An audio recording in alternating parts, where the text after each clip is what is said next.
Scared for reals. Hey, Chris O'Neill. And Adam Perry here. All right, we're doing a double feature this week, 1960. First of all, I always forget to do this right off the bat, Adam. Let's promote who we are. We're Scared for Reals. You can comment below in our video chat. We're also on Instagram, Facebook, X. So let us know. We're at Scared for Reals. That's our handle. Yes, and if you're not too scared of looking at our mugs now, please like, subscribe. Right, exactly. So that way you don't miss a new episode when it pops up. Mm-hmm. So the slasher film genre, what comes to mind when someone says that, Adam? Well, obviously Halloween. That's your favorite. That's my favorite. But I mean, like, if you're just talking in general, the slasher genre, I mean, obviously we're talking Halloween, Friday the 13th, Scream, Nightmare on Elm Street. But as you said, we are literally talking about the dawn of the slasher films with two classics. Yeah, there's two classics, and actually they were released within 2 months. Isn't that something? 2 months.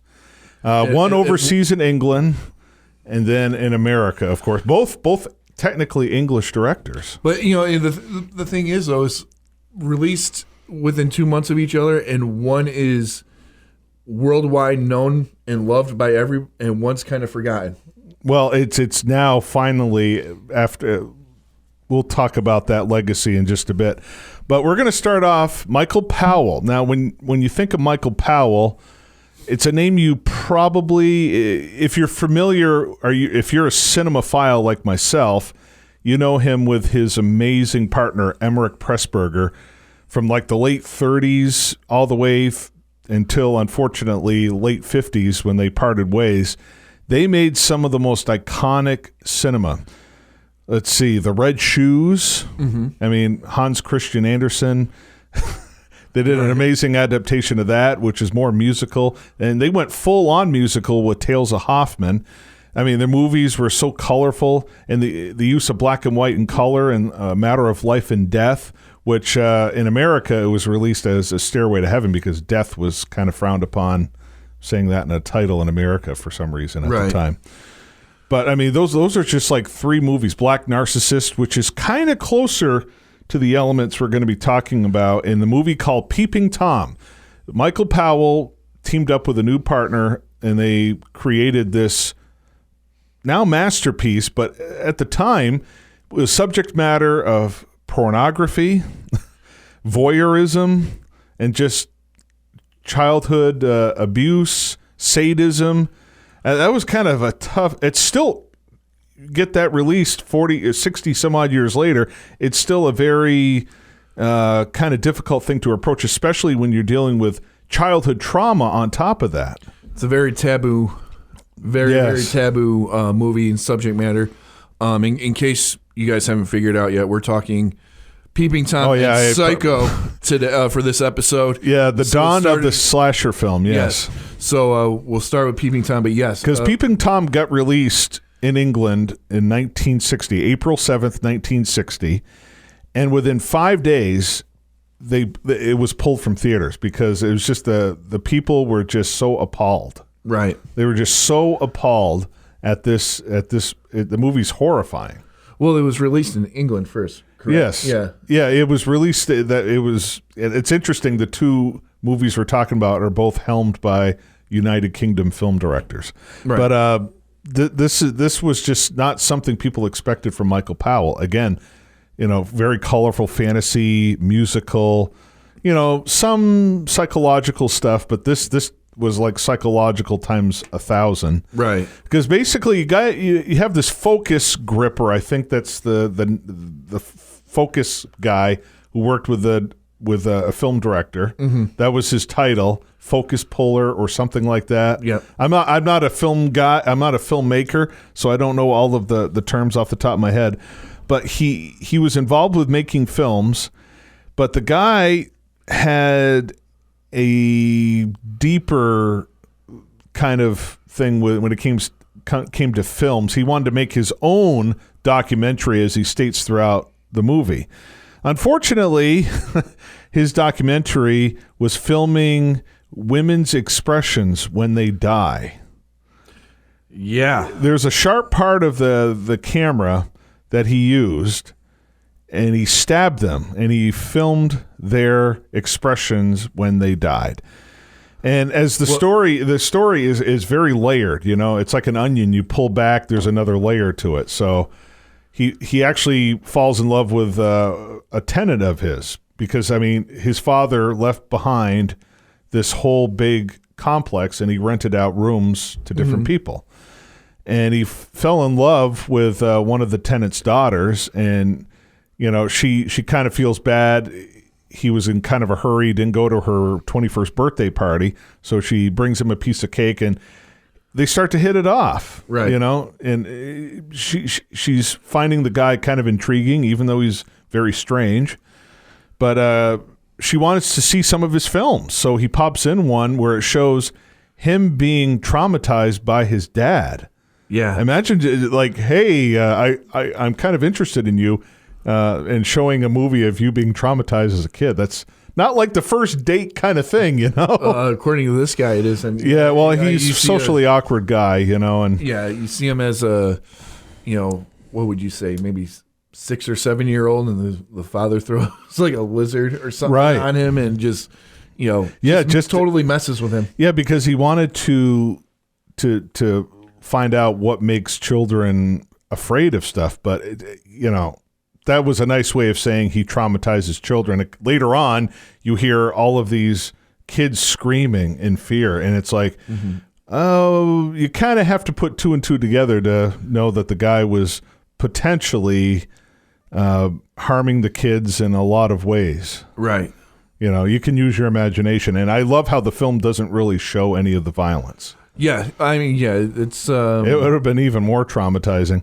And again, it's like a movie like this today would have a difficult time getting made. But basically, after showing that movie, the woman is like traumatized herself after watching that. It's like, why would a father do that to his own child? Right. And right there, you really have a lot of empathy for the character. And the guy who portrayed him, the German actor, Karl Broem, I think I'm not good with German, but they wanted a much bigger actor for this. Lawrence Harvey was attached to the project at one point. Dirk Beauregard, the 2 prominent British actors at the time. I think they made a right choice going with this guy because he actually had a hard time with his dad growing up too. So it kind of hit a note with him, and he felt kind of sympathetic towards the character. And let's face it. You're seeing everything from this guy's point of view. Everything is through this guy's eyes, literally. Yeah, and that's what makes it so hard to, judge him harshly, because you kind of feel bad for the guy, and of course the woman who's interested in him really feels bad as well. Right. And it just was, to me, it was like I'm watching this movie 1960, and it's a movie that stays with you, It really does, and you hit it right on the head there. It'd be very difficult to make a movie like this these days because we're so desensitized. You would have to, actually show some really messed up stuff to get it to go over with crowds today. Unfortunately, with horror movies nowadays, or even just any genre of cinema, the idea of suggestion is just gone. Right. And that's what made such movies like Halloween and Texas Chainsaw Massacre was the suggestion of violence. So I'm sure I've said it before on the show. Your brain is going to make up way more scarier stuff than anything ever shown on screen. And that's what made Silence of the Lambs so great, is because you don't see a lot of the violence in the movie. You hear it. Yes. You sense it. And that's what made Peeping Tom so great, too, because... And again, lavish color. The shots. The coloring in this is beautiful. Michael Powell is a master of shots. The guy just knows what he's doing. And this unfortunately ruined his career. He only made like a couple more movies afterwards. Really? It was that controversial, huh? Yeah. Well, within 5 days, because of audience, it wasn't the critics. the critics, I don't understand the critics. And maybe if you know of any critics, please comment below, because I don't understand how critics can like hate a movie so badly and then, oh, it was actually a masterpiece. I mean, this happens all the time with Scorsese movies, and it happens a lot of time with Brian De Palma's movies, and a lot of controversial movies as well. It's like they're hated, but somehow they become so loved, and I just don't understand that. Because you and I watch movies, we love them. Yep. And I've never had any difference of opinion. You know, I'm in my 40s now, and I've loved Sergio Leone movies, Scorsese movies as much now, probably even more so now than I did growing up. So it just always fascinates me, you know, what makes the critics do what they do. And again, this is more of a rhetorical question. Well, what fascinates more is, why do we care what critics say? Well, and I think you know, because I mean, Leonard Maltin is great. At least if he's going to trash a movie, he at least puts some positivity to it. Right. But the role of the movie critic is, unfortunately, I do like good critics who have like valid, arguments. Yeah, I mean, Siskel and Ebert, even though I didn't jive with them a lot, that they at least, would make it more of a conversation and more of a preference of taste and everything like that. And now we have Rotten Tomatoes, which is, to me, it's, in my opinion, it's just, how can you base a movie wrong with a title like Rotten? I mean, how unprofessional does that sound? I mean, it's just... Yeah, and you know what, even like for what we do, I would never expect someone to not see a movie based on our opinion. Right. Because it's our opinion. Right. If you want to see the movie, go see the movie. Well, I have some good friends who will never be swayed by my opinion. Yeah. So, and again, I can't force it. I get so passionate about it, though. Sometimes I overhype it for some of my friends. Right. That's bound to happen. But that's the thing. Peeping Tom pulled from all the screens in England within a week. Yeah, and the only thing I can think of, with that is I know during the time, censorship in England, especially when it came to films, it was relaxed though. It got more relaxed after World War II. I was reading about this movie. Yeah. The censorship was really relaxed, so hence why the subject matter got the green light. Mm-hmm. Because well, it's Michael Powell, but he's dealing with pornography, sadism, child torture, killing women. Right. I mean, that to me is like, okay, you're going to crap on the guy for making a movie like that, but these people knew what they were getting into. Right. Well, did they know they were getting into? For 1960, again, this is really something that we haven't seen before, which is, why Psycho was such a huge hit in the States. Well, it was something so different. Well, it right. wasn't monsters and grease paint anymore. Right. Well, that's the thing. Both of these movies were revolutionary in their own ways. Yeah.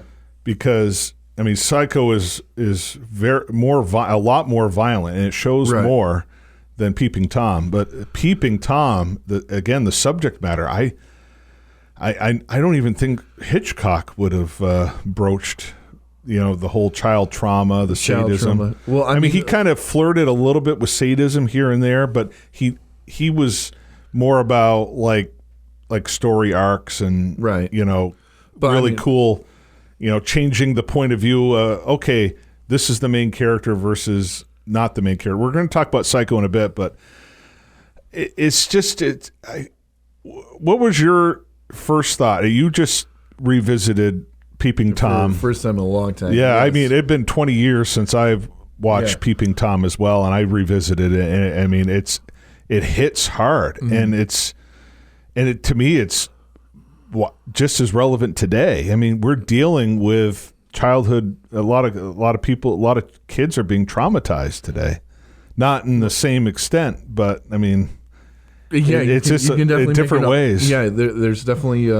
It's still a very relevant movie to this day, even though there are the way some of their expressions are somewhat dated. Right. It doesn't feel like an old movie. It doesn't. It's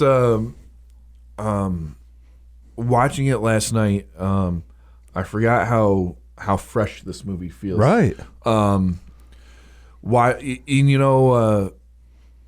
love the way this was shot. I love the way they used the colors. The contrast of, the shadows and the bright coloring. Oh yeah. When you're in like real time, but then when you're seeing it through his camera lens, the black and white, it's so sharp. Right.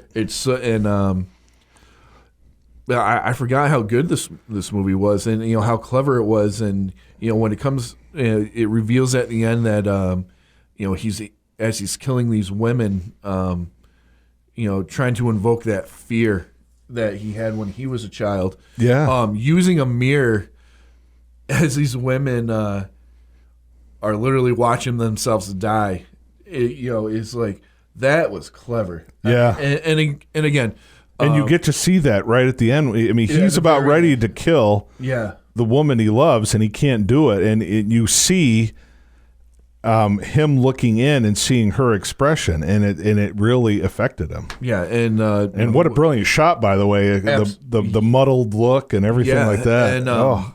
And his weapon of choice being one of the legs on his tripod that's sharpened at the end. Yeah, that's what I mean. He uses his camera literally to kill people. Yeah. And, I mean, who does that? So, he does, apparently. Yeah. So, it's, again, it really good twist at the end, when you reveal, how tortured this guy was. Again, the use of shadows and very bright colors was stunning. I mean, again, for 1960, I mean, some of the best photography, I swear, came out in the 60s and 70s. Well, and they just knew how to use those colors so well. You got to see his Michael Powell and Pressburger films. I know The Red Shoes, about ballet and everything, probably not your cup of tea. But it's more of a story of obsession in that one. Yeah. It's all about obsession. There's a lot of one of the themes of many of his movies, obsession. Well, yeah, I mean, there's obsession with this. Well, I know, exactly. It was a common theme in many of his movies, but the use of color in The Red Shoes. He had Jack Cardiff back then, like A Matter of Life and Death. These are movies in the 40s, right? And the use of color had never been. I've never seen the use of color like that, even in Technicolor Hollywood films. He had a production company called The Archers, and it was kind of interesting. They'd have like a shot of an arrow going to a target. If it hit the bullseye, that's because Powell and Pressburger thought it was a good movie. Right. If it didn't hit the bullseye, they weren't as sure about it. It was interesting. Yeah. And again, back to what we were just talking about. The suggested violence rather than showing it. Right. Again, it's such an art form that's lost, and I know we're going to talk about Texas Chainsaw Massacre later in the year because there's a big anniversary coming up. But again, it's just like one of those things, like in the scene in Texas Chainsaw Massacre when he puts the girl on the meat hook. Yeah, everybody in the world swears that they see her back go into the meat hook, but they don't. Never see it. You don't see it. There's like no blood in the movie. You see Leatherface ready to place her on it, but then it cuts, and that's the brilliance of the shot. You see her bare back, and then you see a close up of the hook, and then you see him pick her up. Yeah. So like you swear that she goes onto that meat hook, but you never see it. Yeah. Until the aftermath of it. So I mean, and there's a lot of that in this movie. Yes. They don't actually show any violence until he kills himself. Right. Which is, again, another really interesting way to go. I mean, you suggested the violence throughout the entire movie, and then it's time for him to commit suicide, and you show it. And he films it, too. And he shows it. Yeah. And he films it himself as a way to complete his documentary. Right. So, again, suggesting violence is such a lost art form. And again, it really plays a lot into these classic movies. Again, we're going to talk about Psycho in a second. Psycho's another one where it shows more violence, but a lot of it's still suggestion. Halloween. There's not an ounce of blood in Halloween. I'm sorry, guys. You think it's a bloodbath. It's not. No. It really isn't. There's not a lot of blood. There's a few quick scenes, but he doesn't dwell on it. No. Now, the thing about Peeping Tom, and maybe this is why critics and audiences were upset, is because the whole voyeurism, he's kind of pointing it back to us. Yes. I mean, we're watching it through his eyes. Mm-hmm. So we're watching it, we're enthralled with it. So it kind of is a critique on us as well. And I think that's, and Scorsese did that. I always bring up Scorsese, but this guy helped mentor Scorsese. Right. I mean, this guy would, this guy would watch Goodfellas and send notes to, he'd send him like movies like Goodfellas and stuff before it got released just so he could comment on it, because Cassavetes died in 1987, but Michael Powell was such a huge influence on his work. And with Killers of the Flower Moon, it's the same thing. The end of the movie, the audience is being critiqued because, hey, we're watching this. It's entertainment, but we're watching people get killed brutally. Right. So, and maybe that's why audiences were pissed off at Killers of the Flower Moon and Peeping Tom, is because they're critiquing us. They're critiquing us. Yeah, because, I mean, we're watching both of these films. They're masterpieces. We're entertained, but should we be entertained by it? It's been an interesting question that's been brought up with these movies. I mean, we're watching all these people die. Mm-hmm. Is this entertainment? And it's a very interesting critique on us as well. Well, and again, yeah, if you put yourself back into that 1960 mindset, I mean, again, this is breaking new ground. Right. This is a move. Again, what did we have before this? We had Christopher Lee as Dracula. Yeah. We had King Kong, Godzilla. Giant atomic age monsters. Well, you had the first time a movie showed blood, especially in England, was The Curse of Frankenstein, which was just a few years earlier. Again, but and everybody knows Frankenstein's a fantasy. Everybody knows Dracula's a folk tale. This was real. Yeah. I mean, this is something that could happen down the street. So well, and the screenwriter literally, the whole scene with the prostitute at the beginning, not getting murdered, obviously, but he drew on a story he knew about when he was younger. I mean, a lot of these, there's a lot of realism in these movies. Yeah. Yes, there's a lot of heightened opera with him, but this movie was just so ahead of its time. And again, some countries didn't release it until like 20 years after its release. Right. But the good thing about this is you had this movie being released in the early 60s unfortunately in black and white and edited down. Right. But Scorsese caught it because he heard a lot of people talk about it, and he saw it, and he thought it was really cool. And then somehow later on in the 60s, he actually saw the colored version, and it just blew him away.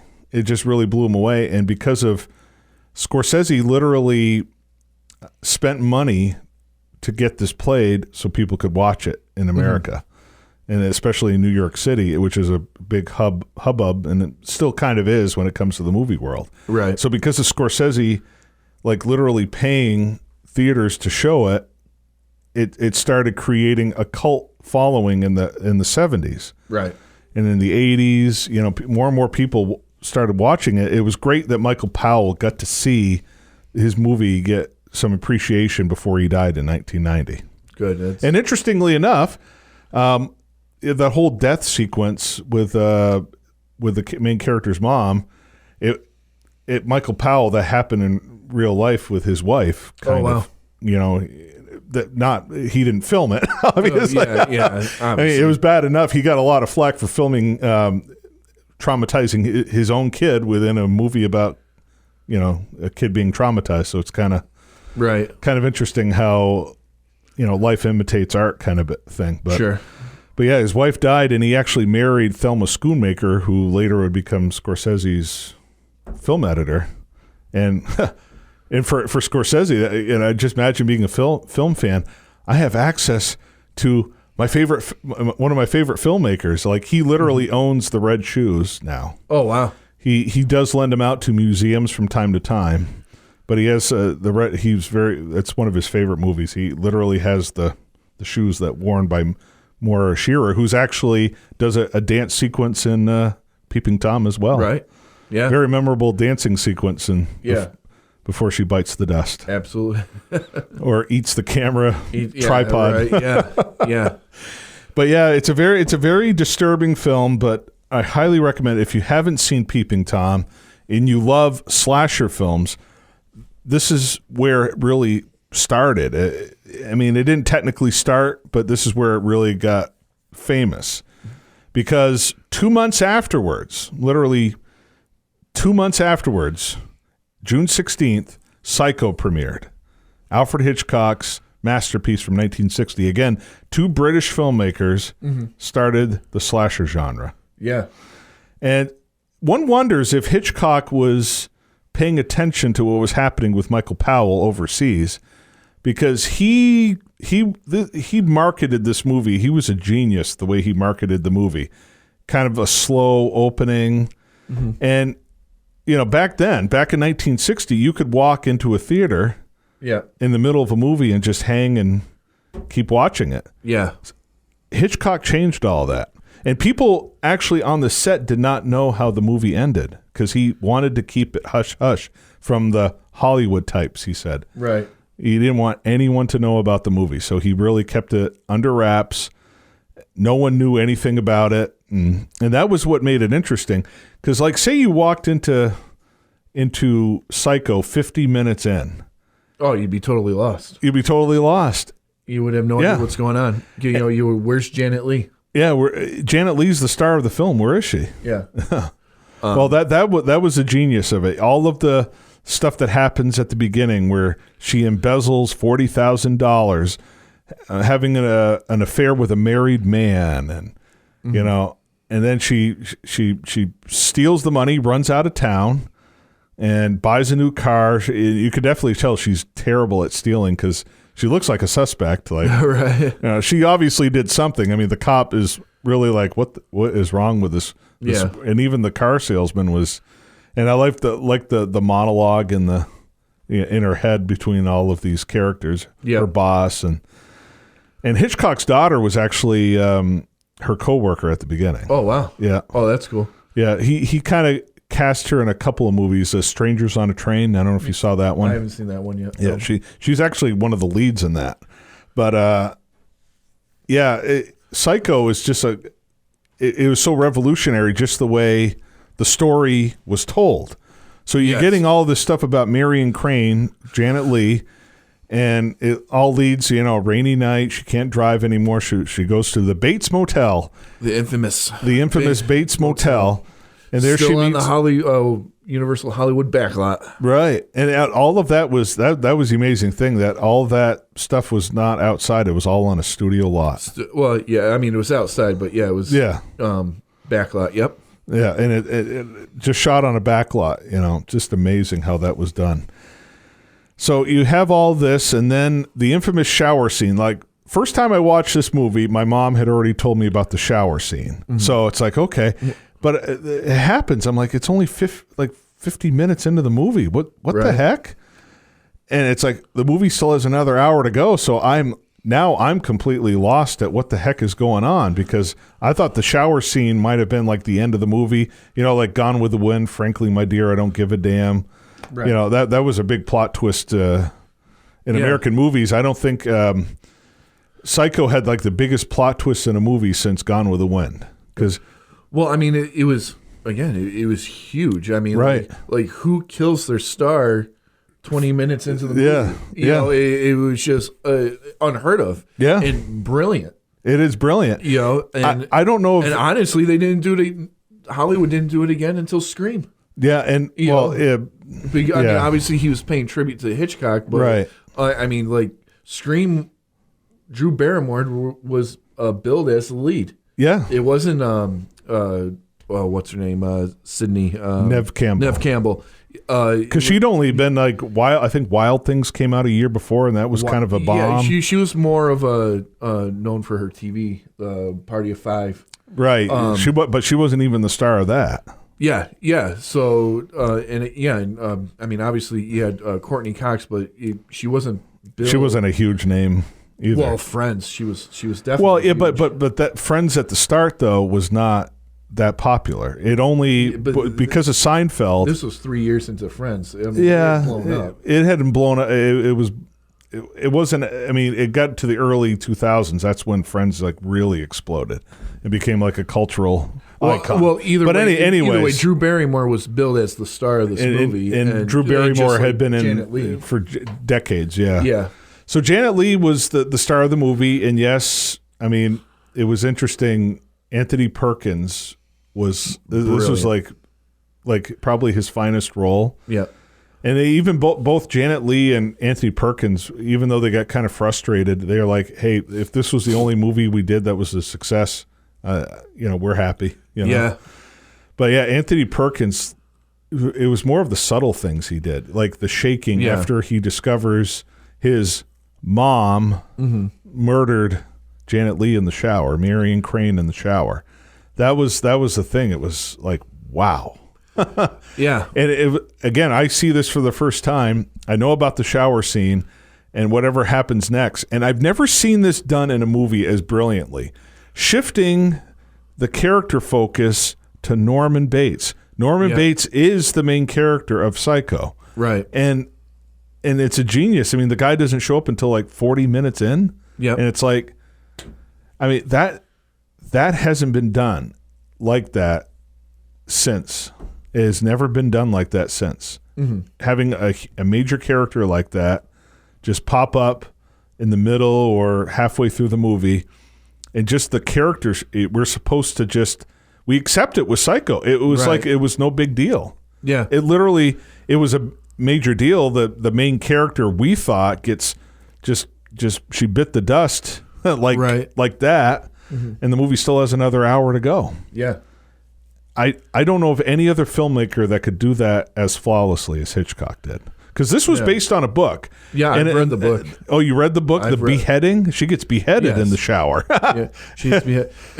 Funny, I was actually going to bring that up. The funny thing about the book is, I mean, Anthony Perkins, he's a tall, in shape, handsome guy. Not in the book. He's like, portly, he's bald, he isn't he? Looks like Thurman Capote. Yeah. He really, the way it's described, that's what he looks like. Yeah. Short, stout, balding glasses. Yeah. A creepy looking guy. Yeah. And Norman, Anthony Perkins, a lot of women liked him. He was a romantic leading man in certain movies. I mean, just before he did that, he was the romantic lead to Sophia Loren in Desire Under the Elms. He did play a couple of tortured characters in the baseball movie. Yeah. Fear Strikes Out. Yep. And that was just like a few years before. The Tin Star with Henry Fonda. Yep. And the Lonely Man with Jack Palance. I mean, he was always kind of there was a lot of intensity and trauma in there. And I know I can't remember if it was the screenwriter or Hitchcock who saw him on stage. Mm-hmm. And they're like, that's our Norman Bates right there. And Anthony Perkins, it was such a signature role. I mean, I know Janet Leigh received the Oscar nomination, but man, I don't know why they slept on Anthony Perkins that year. I don't know. I can't think of any better performance of a dual personality. Right. Quite like right. And at the time, no one had really done a movie about dual personalities. Yeah. That was something that was, I don't know if it was taboo. I mean, the only part of the movie that a lot of people complain about is at the end when the psychiatrist is explaining, the whole situation. A lot of people, even Hitchcock was like, I probably could have cut that out. But I mean, that you have to think 1960, there was cross-dressing was not discussed. Dressing, like having multiple personalities wasn't discussed out in the open like this. Well, mental health wasn't. It still isn't. It's getting better. It's better, but people still have a hard time talking about mental health and admitting they have mental health. Right. I understand, but I mean, even more so in 1960. It wasn't really talked about. That was closed door stuff. You didn't bring that out in public. And I mean, now you watch TV or listen to the radio. There's a ad, for therapy every other commercial. Well, yeah, I mean, it's great that there's ads running now and stuff, but it's still not something that people converse about. You know what I mean? Exactly, when you're having conversations with a group, you don't talk about mental health. Yeah, it's not something that's top of mind. I guess I'm saying it's more publicly accepted. The science now it is is. there. We know that they've gotten better. It's I'm not saying it's good. 1960, it was non-existent. You didn't talk about it, or you got a lobotomy. Right. It was that was your two options. Yeah, it was this movie. Both of these movies are just so revolutionary, and chocolate syrup really makes for good blood too. Oh my God! I mean, again, we're talking about the way. I mean, obviously Hitchcock, his so very unique filming style, but in a world where he had the option to go color, he goes black and white, right? And that really adds something to the movie. Well, you talk with a lot of people who love film. Color film is one thing, but black and white, most people will say, is like timeless. It's like you can't put like a timestamp on black and white. You really can't. And it's just, I'm glad to me it was perfect the way it was shot. And again, it's like you have Hitchcock adapting a book. It's not going to be really, it'll have some similar things with the book, right? But it'll be his own, like, Stephen King's The Shining became Stanley Kubrick's The Shining. Right. Yeah. That's probably the best example. Like The Birds, the novel was nothing like the movie. Psycho was similar, but again, just the way some of the things played out was different. Right. The way, obviously Norman Bates was depicted way different. Right. But again, I think that's, if you had seen a Norman Bates the way he was depicted in the novel, I don't think the crowd would have trusted Norman Bates like they did at the beginning of the movie. No, because at the movie you legit think that his mom is off the rails killing these women, and that just goes to the brilliance of Perkins. Playing the dual personality part, which is you really thought at the beginning that it was two different people. Well, and as I said before, Hitchcock didn't reveal anything about the movie because he literally had a chair, Mrs. Bates, on it. Because like who's going to be playing Mrs. Bates? There was literally a casting call for Mrs. Bates. There was a bunch of actresses who were mentioned. And, because there were a lot of actresses who were interested in, being in an Alfred Hitchcock film, But that's how tight-lipped he kept the set, literally believing that there was going to be somebody cast as Mrs. Bates. And in all actuality, went to a voice actress. Yeah. And she actually was the voice for all of the Psycho movies that followed. Unfortunately there shouldn't have been, but we won't go there. Really, I didn't mind 2. I thought 2 was good. You hate all sequels. Well, I don't hate all of them, but if they're not necessary, if it's just for dollar purposes, I don't see the. I don't think Psycho 2 was for dollar purposes. I think it was an interesting story.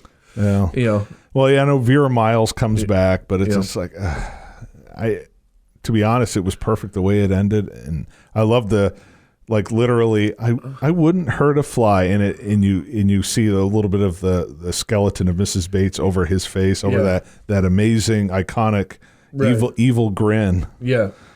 Yeah, it's from start to finish, there's not like 1 second wasted in both movies, Peeping Tom and Psycho, and they're both, less than 2 hours, and there's not 1 second, 1 frame wasted in either movie. Right. It's just, unfortunately, I'm glad we didn't get sequels with Peeping Tom. It was just so hated. But I mean, Psycho, there was just, in my opinion, there was no need for any sequels. It ended perfectly.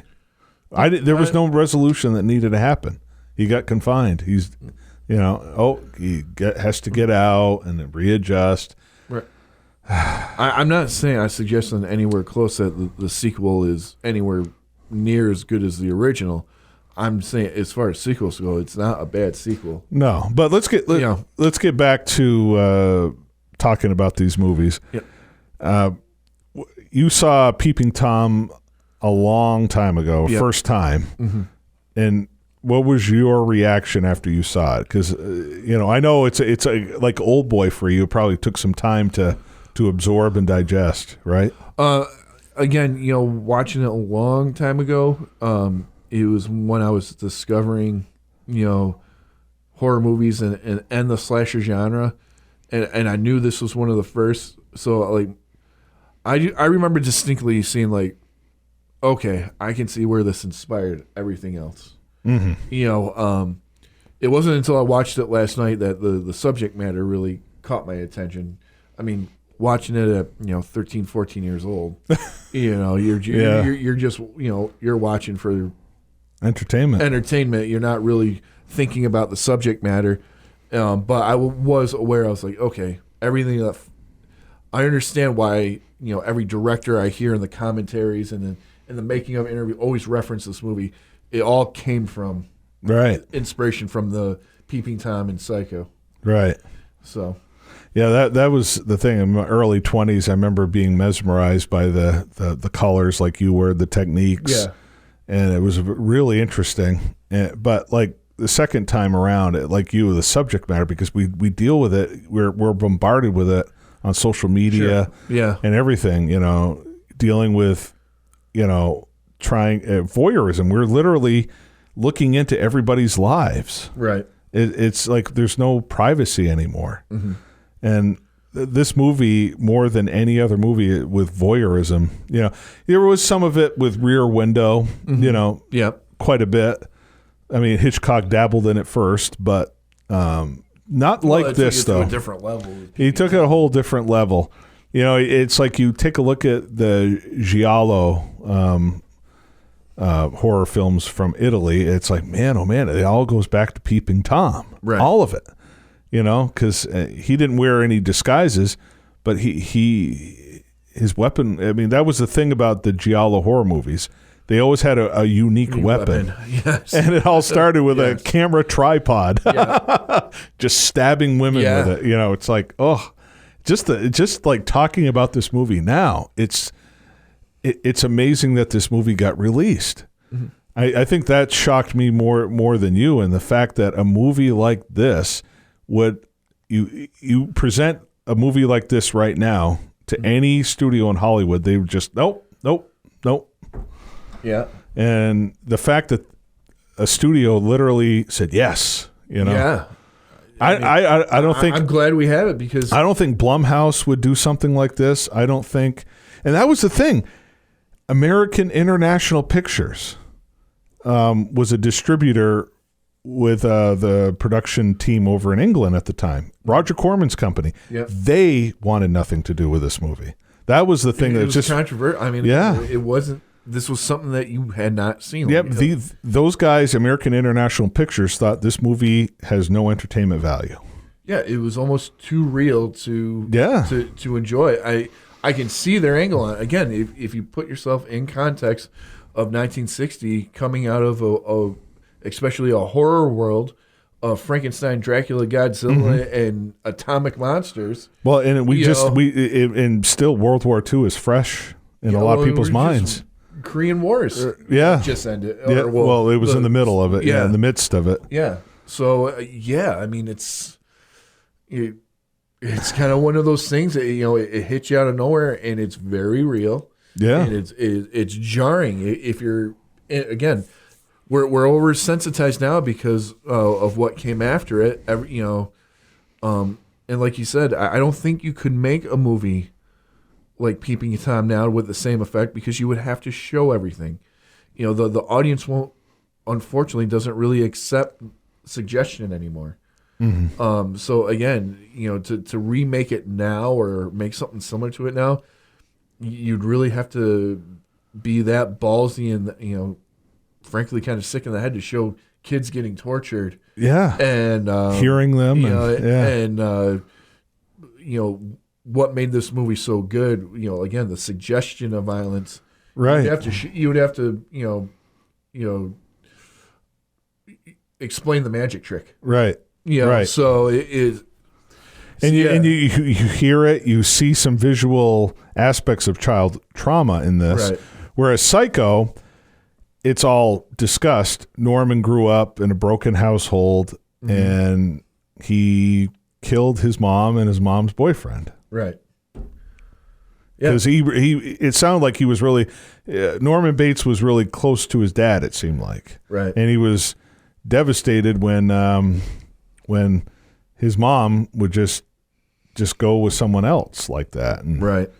And I mean that touched something off in him. And again, they talk about it, but you never see childhood trauma in Psycho. You see the aftermath of it and the influence of it, but you don't actually see it. And of course, they made the famous, what was it, the Bates Motel show? There's a couple of Psycho related shows. Did you ever watch any of those? I did watch the Bates Motel. I thought the Bates Motel was done really well. Again, wasn't Mads Mikkelsen Norman? Yeah. It was done really, really well. When you get into a TV show and stuff like that, you have to kind of over-explain everything instead of just a generic, right? But it shows a lot of the childhood trauma. The child, yes, because Vera Farmiga is Mrs. Bates, right? Yeah, and she's like very abusive, and yes, yeah. So I mean, it was good in that sense, but again, kind of like how I felt. I keep referencing Halloween, like. Well, that's your movie. Well, not only is that my movie, but I mean, it's so relevant to this because it's what came after. Right. I mean, it's directly inspired by these two movies. Right. But you talk like Rob Zombie's Halloween. What I hated about Rob Zombie's Halloween was, I mean, it was good. It would have been good if it wasn't Halloween. I would have enjoyed it if it wasn't. I did not like the explanation of Michael Myers. I think that's what made the original so scary.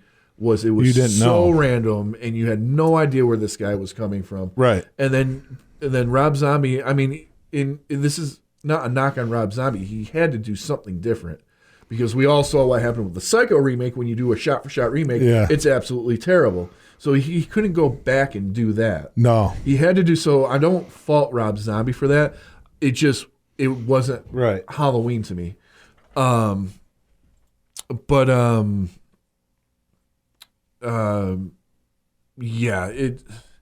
Psycho, Peeping Tom, Chris. We can find Psycho just about anywhere. Right. Last night I was able to find, for those of you who are like streaming, just about any free horror streaming service, including Tubi, had Peeping Tom. What do we have physically for Peeping Tom? Do you know? Yes. Well, we have. Well, back in the early 2000s, there was like a box set of Michael Powell films in DVD over in England. Okay.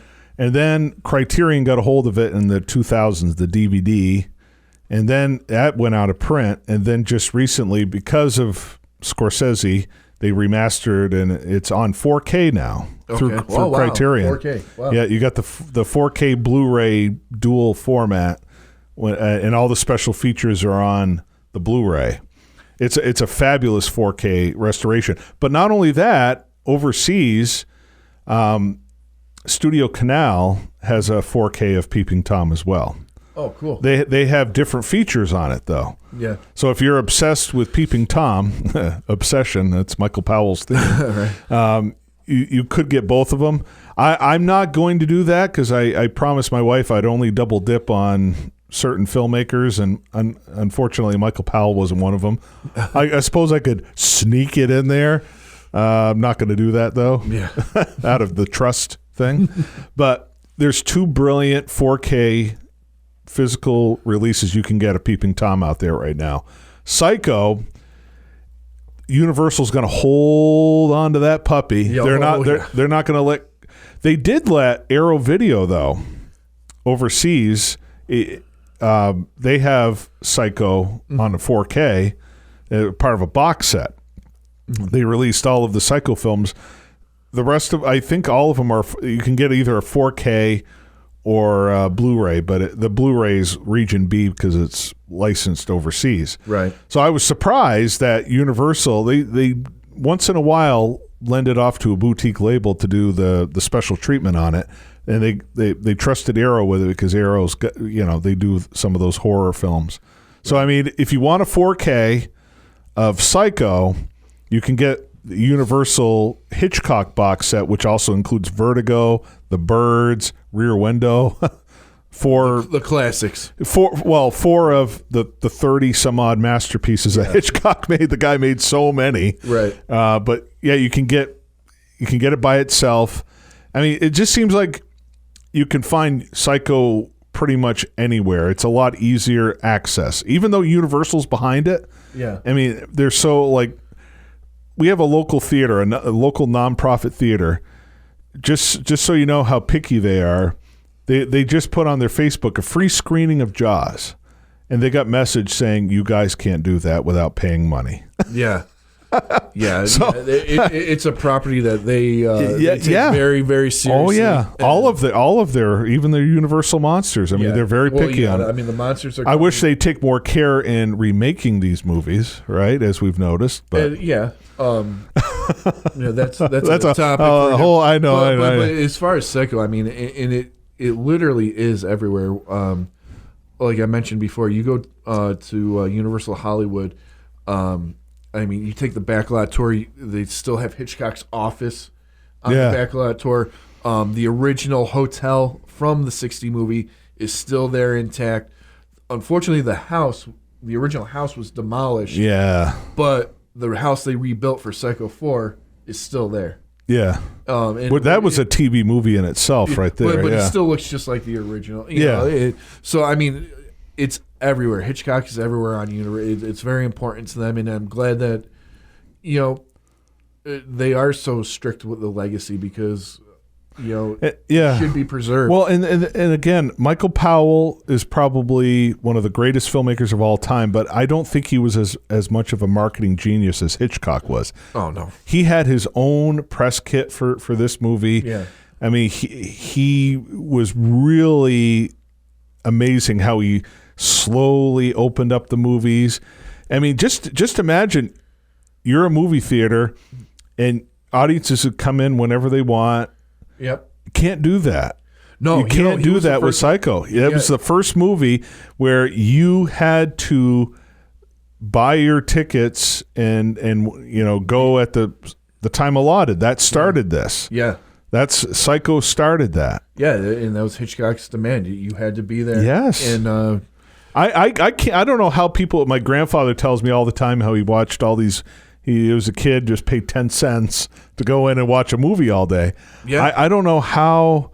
I like watching a movie from the beginning. I can't do that. Just join in the middle. I can't do it. So a lot of people can. Right. I have to like literally be there. And my wife, because we have the unlimited program now, so we don't need to be there for the previews, but I like to get settled in. Right. I don't want to miss a second. I love the cinema experience, and we'll probably have a discussion someday about how Hollywood hates the cinema system now.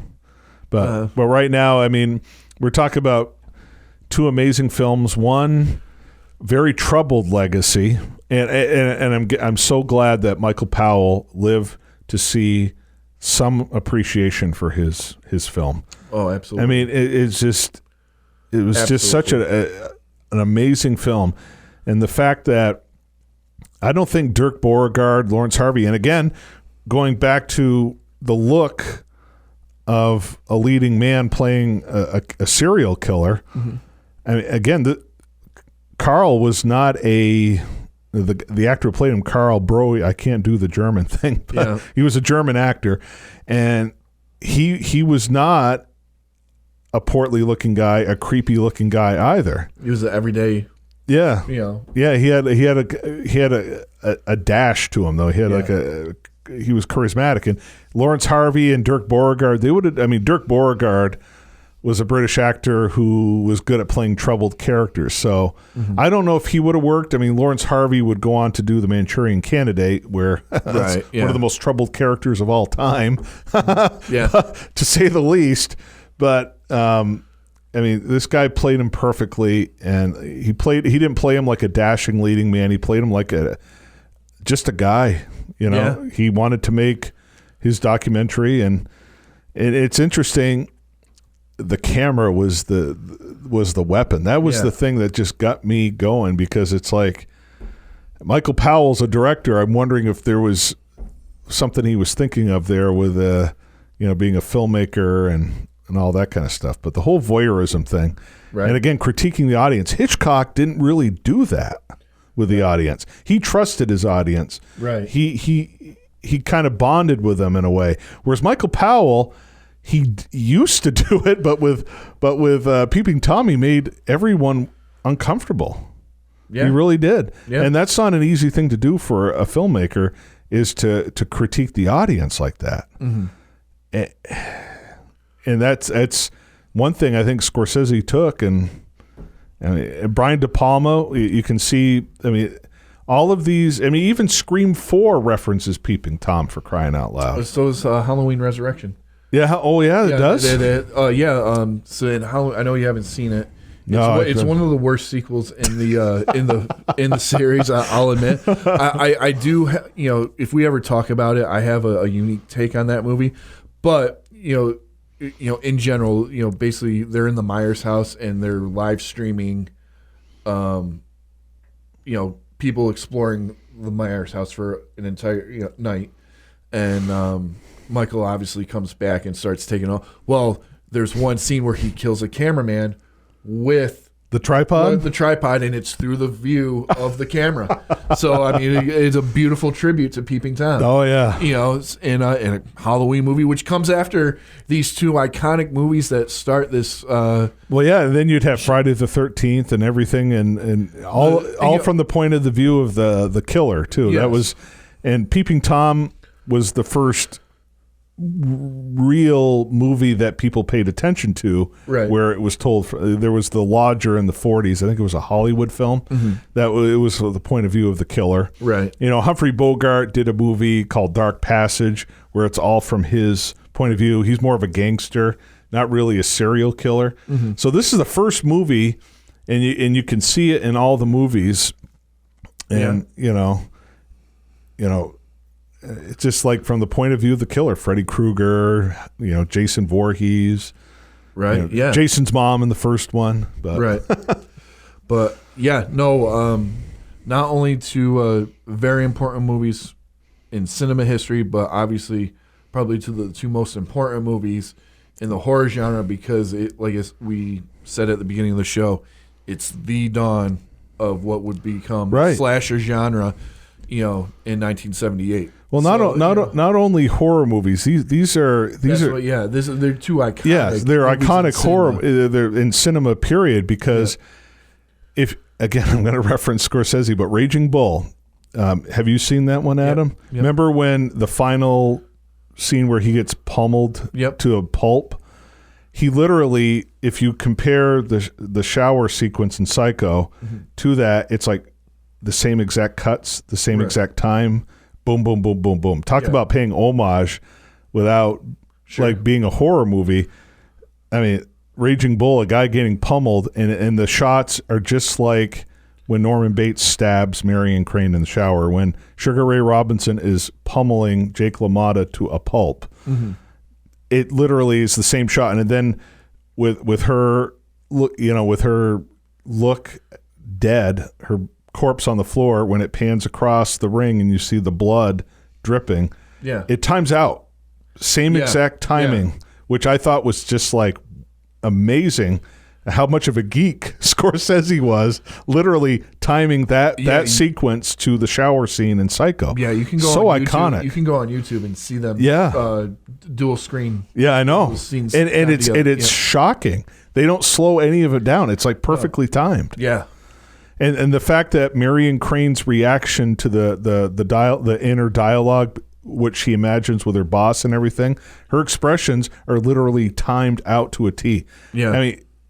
Hitchcock, I just have never seen a filmmaker like him when it comes to like timing and, again, switching the characters. I still can't get over that. Mm-hmm. Thousands of times I've seen Psycho.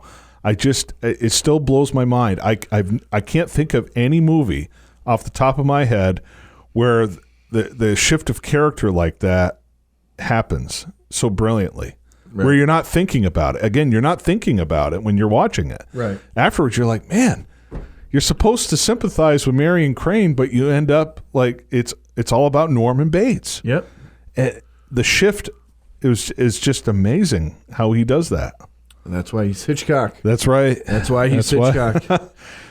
So anyways, how do you feel about these two movies? Do you revere Peeping Tom, or do you despise it like the critics did back in the 60s?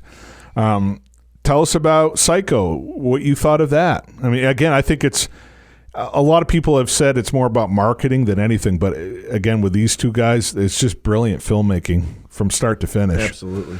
And yes, marketing. Hitchcock knew how to market his movie better, but I mean, he's Hitchcock, and the rest of us are Hitchcock, not. Yes. So, tell us what your thoughts are about Peeping Tom, Psycho, the slasher film genre. Again, these are the best examples of slasher horror. I've never seen a better example than these two. Well, again, it's it wasn't a genre, but these two definitely kick off and inspire what would become in 1978, kicked off by Halloween. So the two very, very important movies. Again, not just in the horror genre. This is the greatest amongst the greatest films ever made in cinema. But again, horror specifically, right? I mean, there's no more important movie. Two more important movies, than these two. Again, especially what we would end up getting in the late 70s and 80s and beyond. So you say you can stream Peeping Tom on Tubi, right? Yes, I watched it on Tubi last night. And I'm sure you can probably stream it very few other areas, but Psycho, it's everywhere. It's everywhere. It's everywhere. I mean, you can't if you have a hard time trying to find Psycho. I mean, I know Peeping Tom, at least it's a little more out there right now where you can find it. It's again, Studio Canal, Criterion have released brilliant 4K copies of it. I'm a collector myself, so I have both Psycho and Peeping Tom, and I don't know if you have Psycho on any physical media, but I'm sure I do somewhere. I'm sure. I mean, I think everybody's got a copy hidden somewhere. Yeah, even if you don't, you can watch these movies so easily anywhere. So that's a good thing. Is like I said, not just. I mean, Tubi's probably the easiest way to find it, but when I did a Roku search for Peeping Tom, there's a whole bunch of horror themed channels that are absolutely free, right? And it's all listed on there too. Gotcha. So there's like at least 10 streaming services you can find Peeping Tom on. And that is great because Peeping Tom is obviously a harder movie to watch. Absolutely. But it's no less amazing than Psycho. I recommend both of them strongly. I give them like the highest rating. You pick like the highest number you can possibly get, and I'll agree with it because these two movies are amongst the best ever made. So. Again, let us know what you think about these movies. Again, the slasher genre as a whole. We'd love to hear from you. Comment below. You can also reach out to us through Facebook, Twitter, X Twitter, whatever you want to call it. And you can also reach out through Instagram as well. But just let us know.